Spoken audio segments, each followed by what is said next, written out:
प्रतिक्रिया आपली? नाही, अतिशय चांगली डीपीडीसी या ठिकाणी फार पहिली डीपीडीसीला आदरणीय दादा या ठिकाणी आले होते, त्यामुळे दादांनी अतिशय सविस्तर सगळ्यांना संधी देऊन त्या ठिकाणी सगळ्यांचे विचार घेऊन पुढच्या वर्षीचा प्लॅन अतिशय व्यवस्थितपणे करण्याचा आणि अधिकचा निधी देण्याच्या बाबतीत सुद्धा त्यांनी सकारात्मक करायचं ठरवलं. काय विषय काय होते?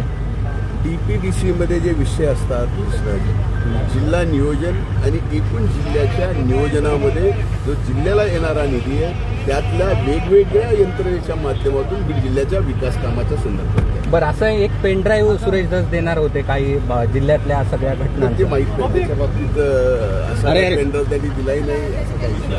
ठीक आहे, थँक्यू. Okay, thank you sir.